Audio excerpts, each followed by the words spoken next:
का स्वागत है आपका इस बुलेटिन में। शुरुआत करेंगे बकानी से, जहां पर जिला स्तरीय क्रिकेट प्रतियोगिता का शुभ आरंभ किया गया।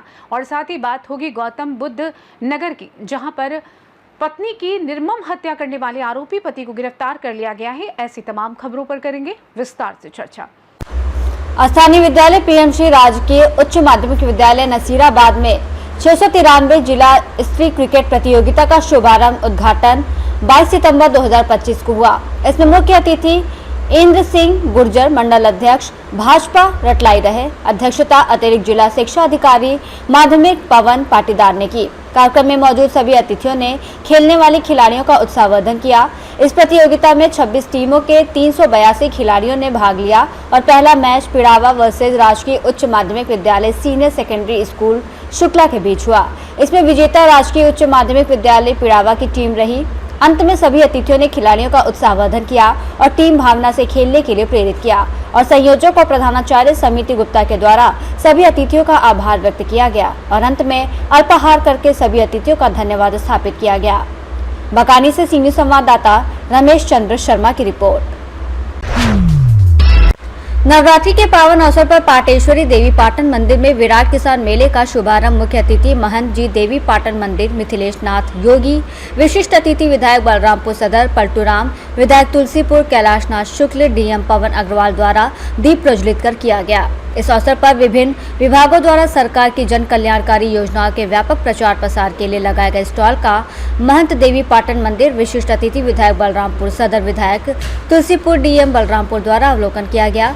मेले में आने वाले श्रद्धालुओं को योजनाओं की विस्तृत जानकारी प्रदान किए जाने, पात्रों के आवेदन फॉर्म भराए जाने के निर्देश दिए। इस अवसर पर आयोजित गोष्ठी में विधायक बलरामपुर सदर पलटूराम ने कहा कि प्रदेश के यशस्वी मुख्यमंत्री के मार्गदर्शन में समाज के अंतिम पायदान पर खड़े व्यक्ति को सरकार की योजनाओं का लाभ मिल रहा है।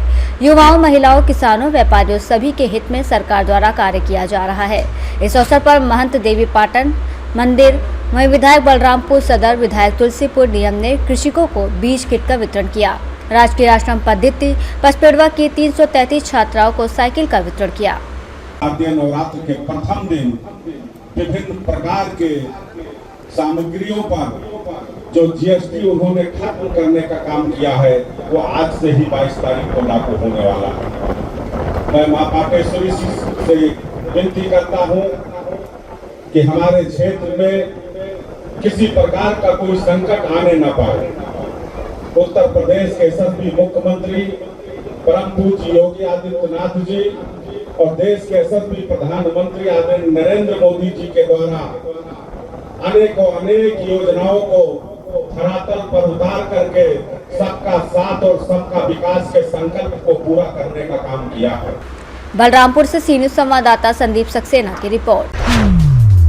कमिश्नर के निर्देशन में नोएडा पुलिस के हाथ बड़ी कामयाबी लगी। पुलिस ने कार्रवाई करते हुए पत्नी की निर्मम हत्या करने वाले आरोपी पति को गिरफ्तार किया। पुलिस को मौके से आला कत्ल, अवैध चाकू, एक मोबाइल फोन बरामद हुआ। मूल रूप से बुलंदशहर निवासी सोनू शर्मा के रूप में हुई गिरफ्तार अभियुक्त की पहचान। शातिर अभियुक्त द्वारा अवैध संबंधों के शक में पत्नी की चाकू गोद कर निर्मम हत्या की गई थी। ग्रेटर नोएडा के दादरी थाना पुलिस ने शातिर अभियुक्त को बुलंदशहर से गिरफ्तार किया। दिनांक 21/9/2025 को थाना दादरी पुलिस को सूचना मिली कि रामपुर फतेहपुर गांव में किराए पर रहने वाली एक महिला की हत्या हो गई है। इस सूचना पे तत्काल थाना दादरी पुलिस मौके पे पहुंची तथा शव को कब्जे में लेकर पंचायतनामा और पोस्टमार्टम की कार्रवाई की। मृतका की मां की तहरीर पर सुसंगत धाराओं में मुकदमा पंजीकृत कर तत्काल हत्यारोपी पति सोनू शर्मा को गिरफ्तार कर लिया गया, जो जनपद बुलंदशहर का रहने वाला है। तो उसकी निशानदेही पर हत्या में प्रयुक्त चाकू बरामद कर लिया गया है। उसे जुडिशियल कस्टडी में जेल रवाना किया जा रहा है। अग्रिम विवेचनात्मक कार्रवाई प्रचलित है। गौतम बुद्ध नगर से सीनियर संवाददाता विपिन शर्मा की रिपोर्ट। हनुमानगढ़ टाउन में महाराजा अग्रसेन जयंती अग्रवाल सेवा समिति द्वारा बड़े ही धूमधाम और उत्साह के साथ मनाई गई। इस अवसर पर अग्रवाल समाज के सदस्यों ने एक भव्य शोभा यात्रा निकाली, जिसमें भारी संख्या में लोगों ने भाग लिया। शोभा यात्रा का शुभारंभ गौशाला हनुमानगढ़ टाउन से हुआ और ये शहर के प्रमुख मार्गों से होते हुए अग्रसेन भवन पर जाकर समाप्त हुई। यात्रा के दौरान जगह जगह फूलों की वर्षा की गई, जिससे पूरा वातावरण भक्तिमय हो गया। शहरवासियों ने शोभा यात्रा का स्वागत किया और महाराजा अग्रसेन के प्रति अपनी श्रद्धा प्रकट की। शोभा यात्रा के दौरान रास्ते में लंगर की भी व्यवस्था की गई थी, जिसमें सभी धर्मों और समुदाय के लोगों ने प्रसाद ग्रहण किया। यह आयोजन न केवल अग्रवाल समाज के एकजुटता को दर्शाता है, बल्कि ये भी दिखाता है कि कैसे एक समाज अपने मूल्यों और परंपराओं को बनाए रखते हुए सबके साथ मिलकर उत्सव मनाता है। ये कार्यक्रम महाराजा अग्रसेन के सिद्धांतों और सामाजिक समरसता के संदेश को और मजबूत करता है। ये जयंती समाज में दान, परोपकार और भाईचारे की भावना को बढ़ावा देने का एक महत्वपूर्ण अवसर रही। हनुमानगढ़ से सी न्यूज़ संवाददाता अशोक कुमार बंसल की रिपोर्ट। खबर संभल से है, जहां संगठन के कार्यकर्ताओं द्वारा किसानों की विभिन्न समस्याओं को लेकर मुख्य बिजली घर संभल में किसान पंचायत का आयोजन किया गया। नायब तहसीलदार बबलू कुमार, बिजली SDO Rahul Singh, ADO Amit Yadav, JE Mukesh Kumar की उपस्थिति के बाद पंचायत का समापन किया गया। पंचायत का मुख्यमंत्री को संबोधित 11 सूत्रीय मांग पत्र नायब तहसीलदार बबलू कुमार के माध्यम से सौंपा गया। मांग पत्र सौंपने के दौरान मुख्य रूप से युवा राष्ट्रीय अध्यक्ष कुलदीप शर्मा, जिला अध्यक्ष संभल कामिनेंद्र चौधरी, जिला उपाध्यक्ष मिंकू चौधरी, जिला प्रभारी सुभाष चाहल आदि सहित तमाम कार्यकर्ता मौजूद रहे। संभल से सी न्यूज़ संवाददाता इसरार आलम सैफी की रिपोर्ट। खबर चौपारण से है, जहां प्रखंड के पिपरा क्षेत्र में सोमवार को एक ट्रक अनियंत्रित होकर सड़क डिवाइडर से टकरा गया।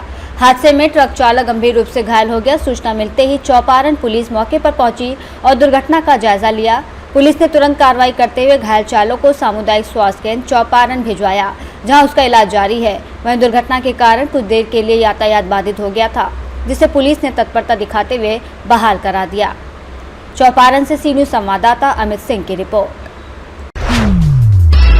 कलेक्टर स्वप्न वानखेड़े के निर्देशानुसार जिला खनिज अधिकारी प्रदीप भूरिया के मार्गदर्शन में खनिज विभाग की टीम ने आज ग्राम उन्नाव में बड़ी कार्रवाई अंजाम दी है। जानकारी के अनुसार पहुंच नदी के किनारे अवैध रूप से हो रहे उत्खनन परिवहन कार्य की सूचना पर विभागीय अमला मौके पर पहुंचा। कार्रवाई के दौरान उत्खनन और रेत परिवहन में लिप्त कुल 4 ट्रैक्टरों को जब्त कर थाना उन्नाव में सुरक्षित रखा गया। एक पनडुब्बी मौके पर नष्ट की गई। खनिज विभाग की सख्त कार्रवाई से अवैध खनन करने वालों में हड़कंप मच गया। विभागीय अधिकारियों ने स्पष्ट किया कि जिले की सीमा में अवैध खनन परिवहन की किसी भी हाल में बर्दाश्त नहीं किया जाएगा। मौके पर खनिज विभाग की टीम ने कार्रवाई को अंजाम देते हुए आगे भी इस तरह की कार्रवाई लगातार जारी रखने की बात कही है। दतिया से सी न्यूज़ संवाददाता नितिन दांतरे की रिपोर्ट। खबर हजारीबाग से है, जहां 22 जून को हजारीबाग सदर थाना क्षेत्र में श्री ज्वेलर्स के बाहर हुई गोलीबारी के मामले में पुलिस को उसकी तलाश थी। शनिवार की शाम चतरा के सिमरिया थाना क्षेत्र में उत्तम के होने की सूचना मिलने पर एसटीएफ ने उसका पीछा शुरू किया और राष्ट्रीय उच्च पथ 22 बगरा जबड़ा मार्ग पर एसटीएफ और उत्तम के बीच मुठभेड़ हुई, जिसमें उत्तम यादव मारा गया। वो हाल के समय में आपराधिक गतिविधियों के लिए चर्चा में रहा था और उसने एक गिरोह तैयार कर रखा था जो रंगदारी वसूलने में सक्रिय था। उसने AK-56 राइफल के साथ एक वीडियो वायरल किया, जिसमें उसने पुलिस को खुली चुनौती दी थी।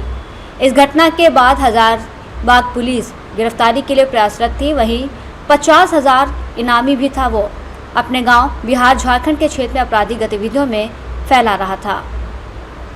हजारीबाग से सी न्यूज़ संवाददाता अमित सिंह की रिपोर्ट। खबर कैमूर जिले से है, जहां क्षेत्र के प्रत्येक गांव, शहर, बाजार में सोमवार से नवरात्र महापर्व प्रारंभ हुआ। माता रानी के नाम का जय घोष विद्वान पंडितों के द्वारा वैदिक मंत्रोच्चारण से पूरा इलाका गूंजायमान के साथ साथ भक्तिमय हो गया। वहीं पंडित अर्जुन कृष्ण द्विवेदी ने बताया कि नवरात्रि शारीरिक, मानसिक, आध्यात्मिक शुद्धि का परम पावन अवसर है और इसकी जड़ें वेद पुराणों में गहराई से जुड़ी हैं। ये पर्व केवल दुर्गा पूजा तक ही सीमित नहीं है, अपितु आत्मानुशासन, आत्मबल और नारी शक्ति के सम्मान का प्रतीकात्मक स्वरूप भी है।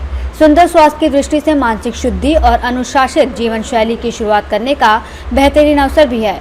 नवरात्रि का व्रत सात्विक आहार और नियमबद्ध जीवन शैली शरीर को डिटॉक्स करने के साथ ही मन को भी नकारात्मक से सोच से मुक्त करने में सक्षम है। ये प्रासंगिक पर्व तन, मन, आत्मा तीनों के लिए स्फूर्तिदायक है। मौके पर भक्त श्रद्धालु के रूप में हिमांशु तिवारी, अंबुज तिवारी, नितेश तिवारी, शिवम तिवारी, आदित्य रजक, मुकेश शर्मा, नितेश तिवारी, शिवधन तिवारी, मनीष तिवारी, अंशु तिवारी सहित कई भक्त श्रद्धालु मौजूद रहे।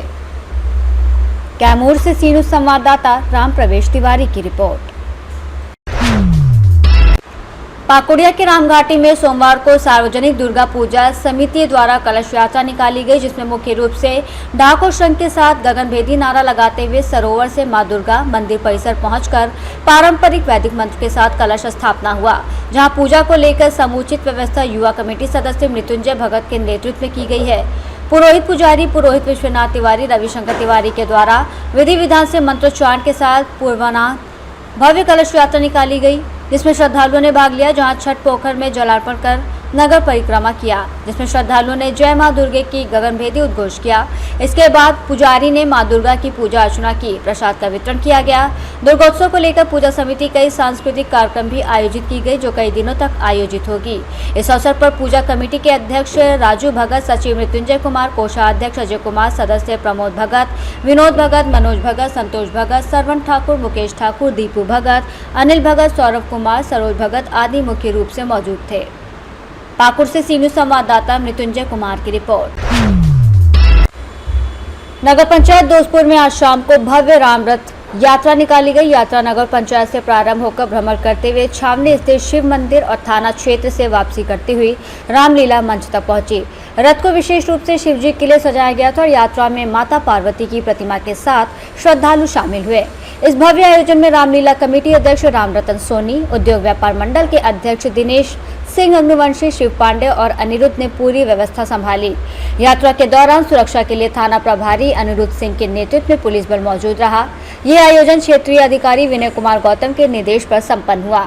आज से नगर पंचायत में रामलीला पाठ भी शुरू हो गया है, जो यहाँ की कई वर्षों पुरानी परंपरा का हिस्सा है और इसके माध्यम से राम कथा का प्रसार, धार्मिक चेतना को बढ़ावा दिया जाता है। सुल्तानपुर से सी न्यूज़ संवाददाता दिनेश सिंह अग्निवंशी की रिपोर्ट। फिलहाल के लिए इस खास बुलेटिन में बस इतना ही। देश दुनिया की तमाम बड़ी खबरों को जानने के लिए आप जुड़े रहिए सी न्यूज़ भारत के साथ। हर खबर आपके साथ, आपके हाथ।